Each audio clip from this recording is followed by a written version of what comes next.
Bom, nesta nova edição do programa Perspectiva, do projeto de extensão e pesquisa Sim Debate História, vamos entrevistar a professora doutora Maria Cristina Dantas Pina, né, que é graduada em História pelo EFES, mestrado em História Social pela Universidade Federal da Bahia e com doutorado em Educação pela Unicamp. É professora titular da Universidade Estadual do Sudoeste da Bahia, é especialista na área de metodologia do ensino de História e é professora do Programa de Pós-Graduação em Educação da UESB, né, e coordena o Laboratório de Estudos e Pesquisa em Ensino de História, o LAPE. Pois é, Jário, assim, eu agradeço também, né, a oportunidade. Eu acho que esse projeto, que já tem alguns anos, um tempo relativamente longo, é extremamente importante. Essa, essa oportunidade de divulgação das discussões acadêmicas, né, em outros meios e por meio das redes sociais, dos vídeos, isso a gente precisa fazer mais, principalmente no tempo de hoje em que a gente tem sido tão, vamos dizer assim, combatido, né? Eu acho que a gente precisa realmente falar para um público maior, então eu que agradeço.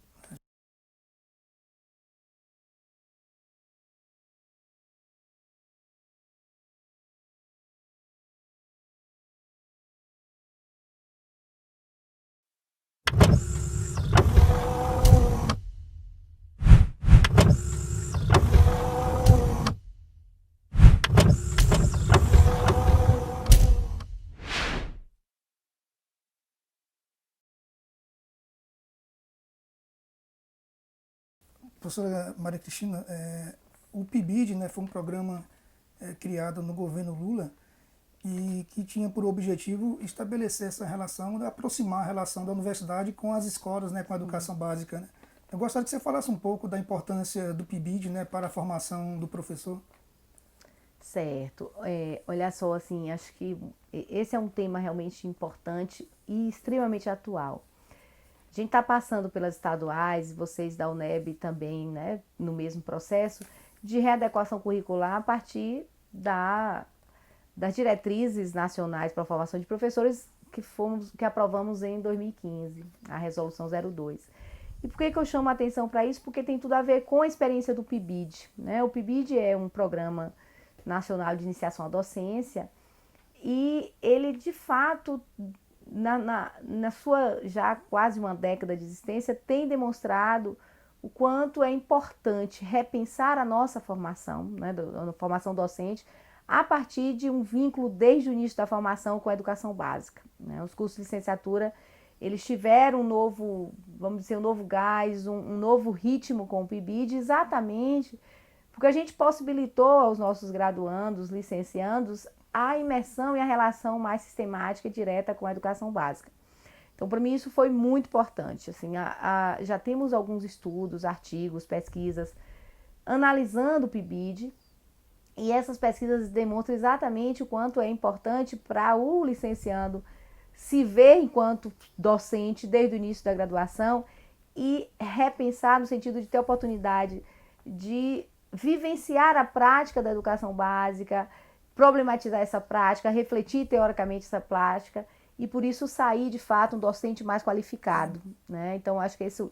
E outra coisa, Jário, que eu gostaria de chamar a atenção, assim, a gente está vivendo um momento onde o PIBID está sendo muito sacrificado, né? E a gente está aqui as mobilizações nacionais exatamente para a gente ter uma nova edição do edital PIBID que a gente ainda não tem certeza que vai sair, e aí reforçar a importância, né? O PIBID e essas diretrizes nos mostra que o modelo do PIBID foi incorporado para repensar licenciaturas. Né? As diretrizes nos propõem a pensar a formação docente imersa com a educação básica desde o início da graduação. Então, o PIBID é o grande modelo que deu certo e importante para isso. E lá em Caetité, em particular, eu acho que em todas as universidades, além desse princípio formador, acaba sendo uma forma de manter os estudantes também, né, na universidade, como é Sim, uma bolsa auxílio também. Né? Em Caetité nós tínhamos, né, um percentual há 3 anos atrás, né, de centenas de PIBidianos. Né? sim, isso também acontece aqui. Aqui todas as licenciaturas têm PIBID e é uma realidade, assim, a bolsa de R$ 400 que eles ganham sustentam eles aqui na universidade. Então o PIBID acaba também sendo uma oportunidade de permanência na universidade, né? E uma oportunidade também desses alunos, do caso específico de História, pensar o ensino de História também como objeto a ser pesquisado, a ser investigado, a ser problematizado, né? Com o PIBID, a gente observa, junto lá do Laboratório de Ensino, que tem aumentado o interesse dos graduandos a fazer o TCC na área de ensino.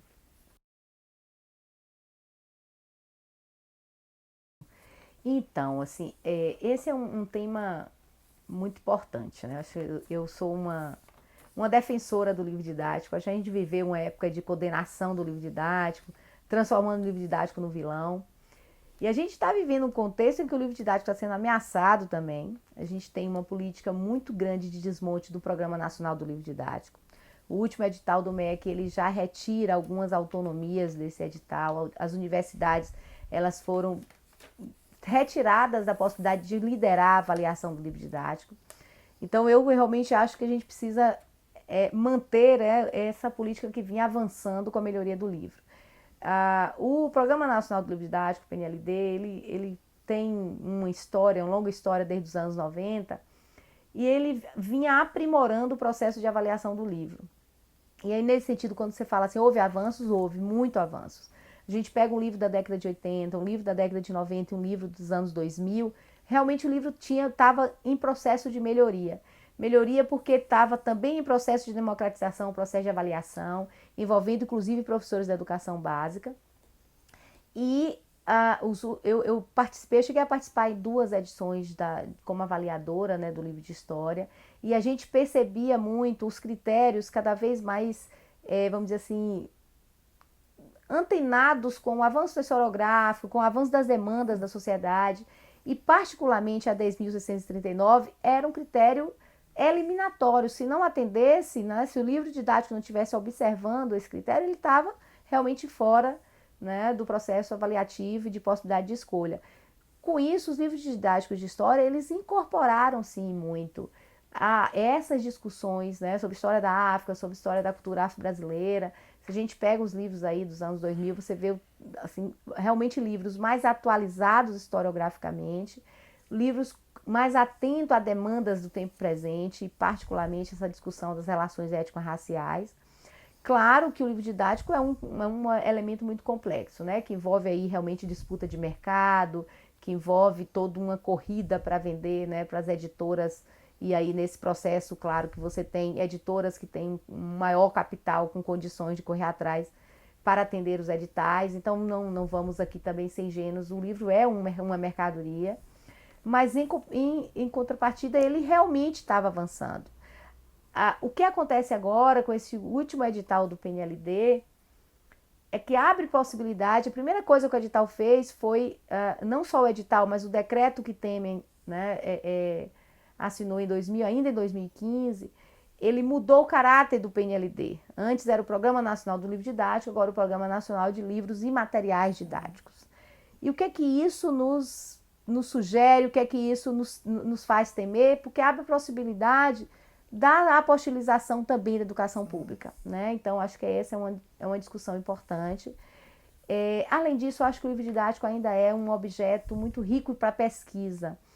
Você lembrou, assim, no doutorado eu investiguei, né, os conteúdos relativos à escravidão, fiz uma análise aí pensando como esse tema adentrou a narrativa sobre a história do Brasil e como ele definia e ele ajudou a consolidar uma ideia de nação brasileira, né? E aí a escravidão meio que narrada do ponto de vista da nação branca, eurocêntrica, e, portanto, é um passado que se queria esconder ou suavizar, etc. Mas vários outros temas, né, que hoje são importantes a gente ver como está no livro didático, porque, afinal, o livro didático é a narrativa histórica que adentra a sala de aula no Brasil inteiro, né? A Escola Pública Brasil é um dos países que tem o maior programa, assim, nível de quantidade de livros didáticos distribuídos. São milhões de livros e, portanto, a população brasileira que passa pela escola tem acesso a esse livro e, portanto, a narrativa histórica que ele, né, divulga é muito importante a gente entender, porque ele é apropriado de diversas formas, tanto por professores como por alunos. Então, eu, assim como você falou, a gente assim, tenho pesquisado no campo do ensino de história, é, isso tanto na graduação como na pós, assim, a gente tem feito esse trabalho de incentivar os alunos de história, de falar, olha, pesquisar ensino de história também é trabalho do historiador, é trabalho do profissional de história, é uma tarefa do professor de história, e é um campo muito amplo, né? Assim, a gente poderia listar vários temas. O livro didático, por exemplo, pode ser um deles, ele não está esgotado. Não está esgotado pensar nos próprios conteúdos veiculados pelo livro, não está esgotado pensar de como esse livro é apropriado por professores, por alunos, que narrativa histórica ele traz. Esse é um grande tema. Mas eu tenho, assim, trabalhado, ou vamos dizer assim, me sensibilizado e me preocupado com, vamos dizer assim, duas grandes questões hoje no ensino de história. Uma delas é o que alguns historiadores têm chamado, e alguns profissionais assim do campo, pesquisadores do campo do ensino de história, os chamados temas sensíveis, temas traumáticos no ensino de história. E investigar isso a partir das ideias dos alunos, das ideias dos jovens, de crianças, como é que esses jovens e crianças se apropriam e reproduzem e pensam determinadas temáticas da história do Brasil. Recentemente, uma reportagem até da Folha de São Paulo, não me lembro a data, a historiadora Lília Schwartz e Heloísa Stalin, elas indicaram 7 grandes temas que elas consideram temas traumáticos da história do Brasil. E aí elas listaram, por exemplo, a ditadura, a tortura na época da ditadura varguista, Canudos, a escravidão, o genocídio indígena e alguns outros. Então, me parece que esse é um grande campo a ser investigado pelo ensino de história. Como é que nossos jovens e adolescentes e crianças pensam determinados temas na história do Brasil?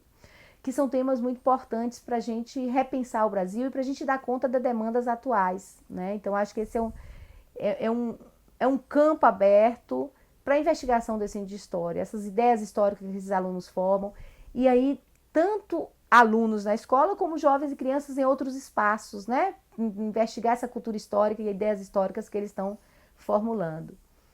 E um outro grande campo de temático, vamos dizer assim, que eu penso muito importante é investigar também a história local, o ensino de história local. E acho que esse também é uma questão importante que a gente tem investigado lá com os orientandos da pós-graduação e pensar e aí pensar currículo, ensino de história local, como é que isso tem acontecido por aí afora, né? O ensino de história, a história do ensino de história tá longe de ser homogênea. A gente tem uma narrativa centrada no Sudeste, mas as experiências do ensino de história Brasil afora, elas são muito diversas. E aí essas investigações de cunho qualitativo, particularizadas, pegando, né, casos específicos, acho que a gente tem muito a nos dizer, né, para a gente entender de forma mais complexa esse ensino de história no sentido mais geral no Brasil.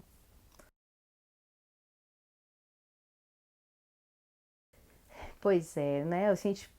Parece que a gente está começando sempre a falar do que a gente está perdendo. A gente está vivendo um contexto realmente de avanço de políticas, né, conservadoras e que tem tratado a educação como prioridade para o desmonte, né?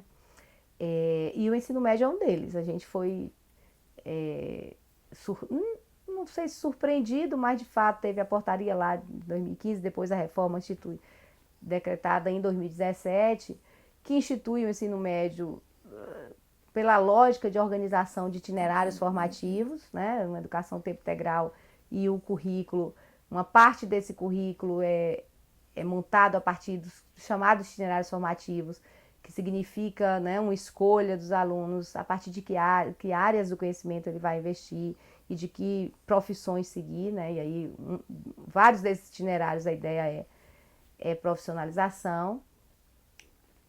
E aí uma primeira grande questão, principalmente para o nosso campo, é a diminuição mesmo do espaço das ciências humanas. Tivemos toda a disputa da obrigatoriedade de disciplinas, filosofia, sociologia, história, geografia, porque de fato há uma tentativa de minar e de diminuir essas disciplinas do currículo. Acho que outra grande questão importante para frisar na reforma do ensino médio foi uma luta muito grande que culminou com a LDB para transformar o ensino médio na última etapa de educação básica, que significa dizer que era um direito que toda a população brasileira teria de concluir a educação básica, incluindo o ensino médio.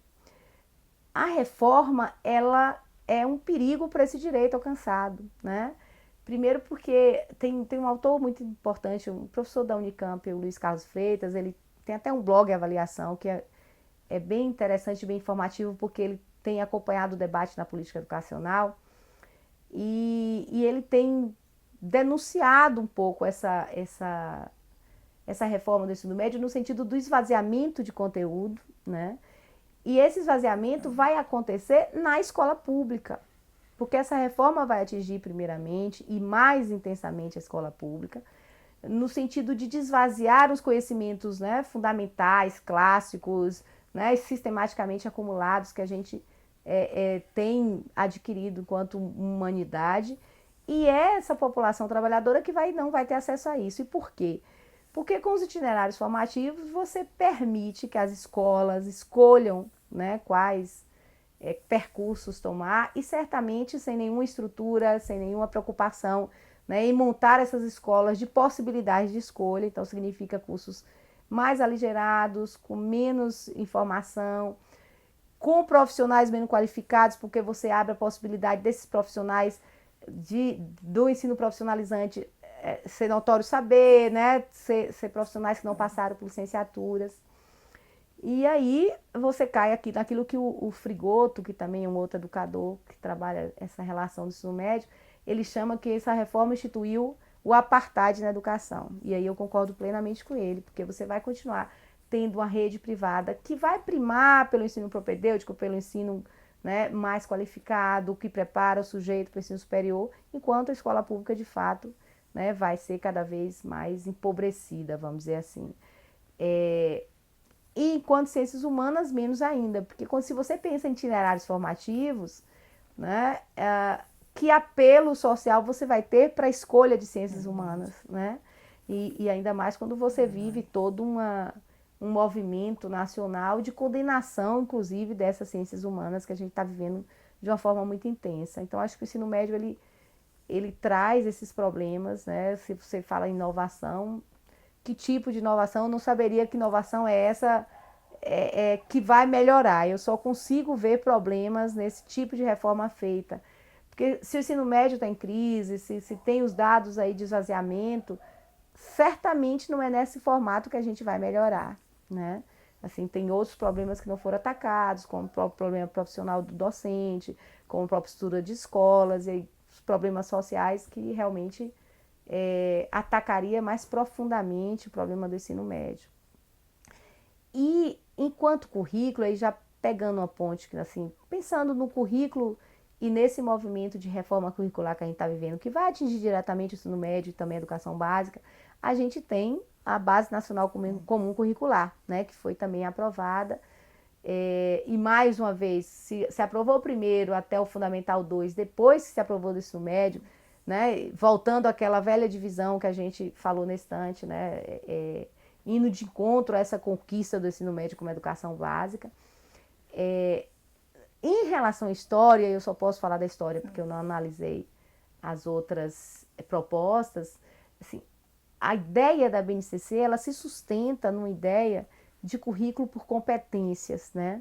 E competência no sentido utilitário. Então, primar por conteúdos que são úteis para determinadas funções.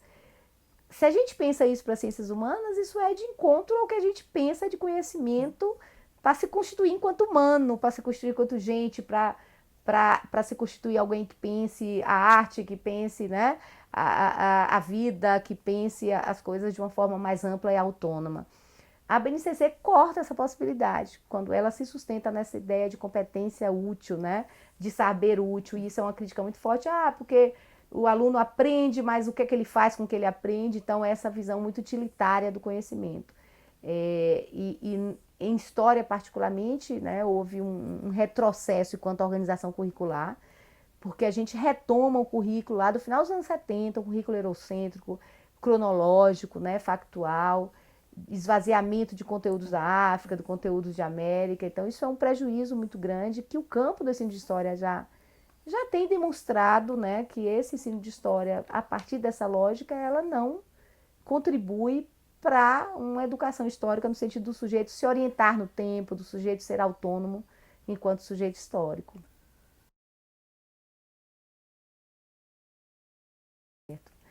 Então, o campo, assim, não diria um campo, né, mas um grupo de pesquisa, que acaba sendo um campo também, porque tem avançado muito esse campo no Brasil, assim, o ensino de história no Brasil, se a gente fosse mapear enquanto um campo de pesquisa, ele tem assumido, vamos dizer assim, caminhos diferentes de grupos, né, em vários centros de pesquisa no Brasil.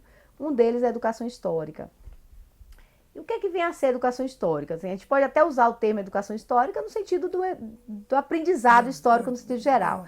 Mas enquanto realmente um campo de estudo, ele vem se constituindo lá no final dos anos 90, anos 2000, muito a partir dessa ideia de pensar o ensino de história conectado com a ciência histórica, né? Pensar o que alguns autores chamam de literacia histórica, ou literácia, ou letramento histórico. Então, existe uma forma específica de aprender história e a gente precisa se apropriar disso em conexão com a ciência da história. No Brasil, a gente poderia localizar, por exemplo, esse início lá no grupo de pesquisa coordenado pela Maria Auxiliadora Schmidt, na Universidade Federal do Paraná, e também Marlene Cainelli na Universidade Estadual de Londrina, que tem feito esse diálogo mais sistemático e em conexão com, vamos dizer assim, dois centros lá na Europa. Primeiro com o diálogo com a Isabel Barca, que é, né, pesquisadora em Portugal, e Isabel Barca vem também a partir dos estudos com Peter Lee da Inglaterra, que tem realmente dado suporte a pensar essas ideias históricas, né, dos sujeitos. E, por outro lado, na teoria da história do Riesen, né, da Alemanha. O Jörg Riesen tem dado esse sustento da teoria da história, quando ele traz para a discussão do campo da teoria da história a necessidade de pensar a história enquanto ciência que responde às demandas da vida, né, da vida. Então, a história só tem sentido quando ela dá conta de responder às minhas demandas da vida prática. Não no sentido utilitário, mas no sentido de orientação temporal do sujeito. Então, aprender o passado, entender o que aconteceu no passado, só tem sentido se ele responder para mim minhas demandas do tempo presente. E isso é muito poderoso para o ensino de história, né? Porque isso nos leva a pensar, enquanto pesquisador, assim, ensinar e aprender história, ele precisa estar o tempo inteiro conectado com a vida, né? O tempo todo a gente precisa pensar a história, estudo da história, estudo do passado, em conexão com as demandas do tempo presente, para a gente munir o sujeito de instrumentos para ele pensar sua vida, para ele pensar a sua história, para ele pensar o seu tempo e para ele perspectivar o seu futuro. Né? Isso é muito importante, acho que por isso entra no Brasil de uma forma muito intensa, e tem dado subsídios para pesquisas que investigam o ensino de história a partir de uma nova perspectiva teórica, né? A gente afasta um pouco da perspectiva da pedagogia, né, que foi muito marcada lá nos anos 80, né, e ainda nos anos 90, os PCNs ainda carregam essa marca, e traz para o ensino de história uma reflexão, assim, então, existe uma forma específica de pensar historicamente. E essa forma a gente aprende com o próprio processo de construção do pensamento histórico e da ciência histórica, né? E aí como é que isso chega no ensino, nas pesquisas? Isso leva para a sala de aula um pouco do exercício da construção da história. Então leva para a sala de aula a ideia de quem trabalhar com fontes, de problematizar essas fontes, de perspectivar essas fontes, né, em suas diversas, vamos dizer, multiperspectivar. Então levar o aluno a problematizar essas fontes e pensar isso com perguntas históricas a essas fontes para na verdade, a educação histórica traz para a gente, reforça, porque não é a educação histórica que cria isso, mas reforça e sistematiza a necessidade do ensino de história se organizar a partir do desenvolvimento de problematizações históricas em sala de aula. Isso leva crianças e jovens a gente mune essas pessoas, esses alunos, a pensar em raciocinar historicamente. Acho que isso é uma grande contribuição que as pesquisas neste campo têm demonstrado, né? E aí, se a gente pensar, por exemplo, em teóricos internacionais, a gente pensaria no Peter Lee, na Inglaterra, o Peter Seixas também, na Alemanha, o Riesen, que tem dado subsídios teóricos para esse campo. O Chapman nos Estados Unidos, o von Bodo na Alemanha. Então, são teóricos que têm hoje livros traduzidos no Brasil, que têm articulado um debate com pesquisadores brasileiros desse campo.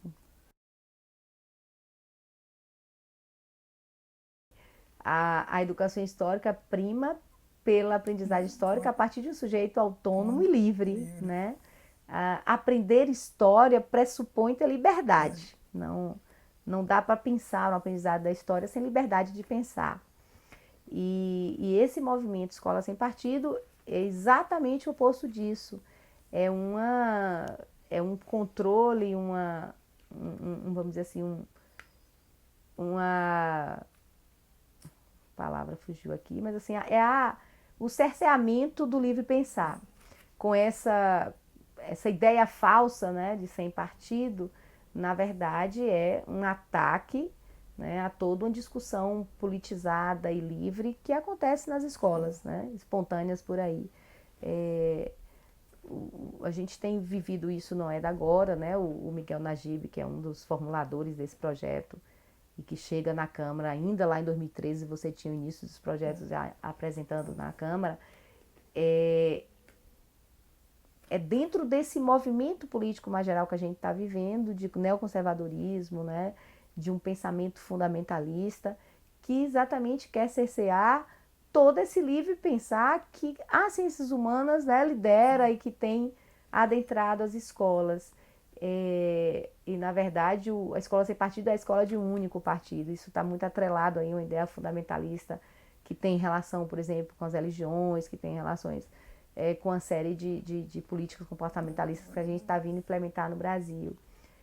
E é muito perigoso, de fato, né? A gente tem visto aí afora o que é que ela propõe, o que é que ela condena. Então, condena exatamente materiais que fazem o sujeito pensar sobre as demandas do tempo presente, que é exatamente o que a gente estava falando nesse instante.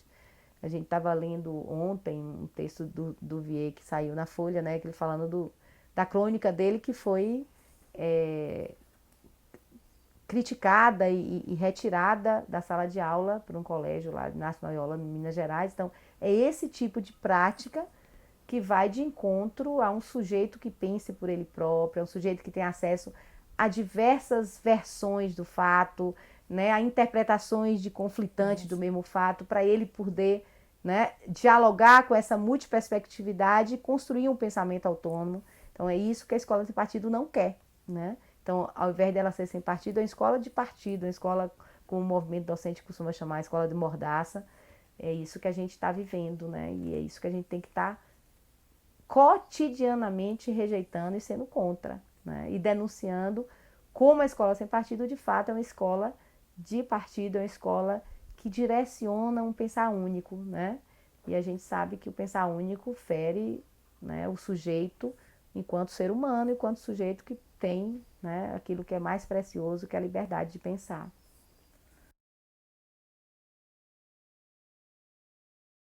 Olha, eu não teria como assim fazer um demonstrativo em cima de fatos, mas claro que a gente pode fazer isso nessa circulação que a gente, né, acompanha na área, né, com encontro com pesquisadores, ainda é uma realidade, né? O ensino de história é um campo. Quando a gente vai, por exemplo, nossos alunos da pós-graduação vai fazer as suas pesquisas de estado da arte, os bancos de dados mostram que as pesquisas assim, de história, a maioria delas está nas pós-graduações de educação, né? A área de história é uma área ainda muito fechada em si mesma, e isso é um problema. Pensar que o ensino de história não é um objeto do historiador, isso é um equívoco, né? Primeiro porque quando a gente pensa enquanto o objeto do historiador é história, mas é a história na sua dimensão de produção, de apropriação e de circulação. Então, o ensino é, sim, um objeto do profissional da história, que infelizmente, né, tem ainda é minoria vamos dizer assim, nas pesquisas sobre ensino de história. A maioria dos profissionais são historiadores, mas que estão atuando na pós-graduação em educação. Isso para mim é um problema, porque a gente tem, assim, a gente dialoga com a ciência histórica o tempo todo. Eu estava dizendo nesse instante sobre a educação histórica, o quanto ela aproxima a teoria da história do campo do ensino, né? E isso seria muito mais fértil, vamos dizer assim, né, nos cursos de história se esse diálogo funcionasse. Até porque pensar na produção da história sem pensar circulação e apropriação, então para quê? Né? Para que fazer a história? Para que produzir o conhecimento histórico se ele não será, né, apropriado, circulado, se a gente não entender como é que isso acontece? Acho que isso é uma coisa que a gente precisa pensar, né? Qual é a função do conhecimento histórico hoje? Para mim, se não pensar a função enquanto onde é que ele está por aí, né? Pensar a história pública, como é que ela tem sido apropriada e negada em diversos meios por aí afora. Isso é papel de historiador pensar. Então, isso que é um problema. Agora, me parece que uma experiência interessante que tem provocado um pouco essa discussão e tem apontado para alguma mudança é a experiência dos mestrados profissionais em História. Primeiro que os mestrados chegam, né, e vários profissionais que não são pesquisadores do ensino adentram um mestrado profissional de História e lá dentro, queira ou não, tem que de alguma forma dialogar com o ensino, né? Tem que dialogar porque é um mestrado profissional em ensino de História, tem que pensar produtos para o ensino. Então isso eu acho que tem provocado uma certa mudança a nível nacional, né? Recentemente a gente teve um primeiro congresso nacional dos mestrados profissionais de História, né? Do Prof. História, na verdade, e essa discussão ficou muito forte lá, né? Como vários profissionais da história de diversas áreas estão no Prof. História e são obrigados a pensar o ensino de História, né? Eu espero que isso esteja contribuindo para minimizar, né, esse problema. Eu conheço pouquíssimos programas de pós-graduação em História que tem linha, por exemplo, da UEL, que é o único que tem uma linha em ensino de História. Que é um programa de História Social, né, com uma linha em ensino de História. Com uma linha em ensino de História. E tem alguns outros que aceitam, né, mas não é uma linha específica, mas na linha tem professores que orientam ensino de História, né, mas são minoria de fato. E eu costumo dizer isso aos meus alunos da graduação, né, desde o início do curso, assim, o ensino de História é um objeto de pesquisa histórica, né? A gente precisa problematizar o ensino historicamente, problematizá-lo com perguntas históricas, problematizá-los com, né, com a pesquisa histórica, enquanto objeto, enquanto fonte. Então, isso é um problema nosso, sim, né? E acho e lamento, porque eu acho que a gente perde espaço exatamente para todo um setor, né? Assim, estava assistindo outro Cine Debate que falou um pouco do Brasil Paralelo. Então, abre espaço para outras versões da história que estão chegando muito mais fácil na sala de aula, né? Em outros espaços públicos, que a gente não chega porque a gente não se preocupa em pensar como é que esse conhecimento histórico está apropriado, como é que ele está circulando, né? Como é que ele está chegando em vários espaços sociais.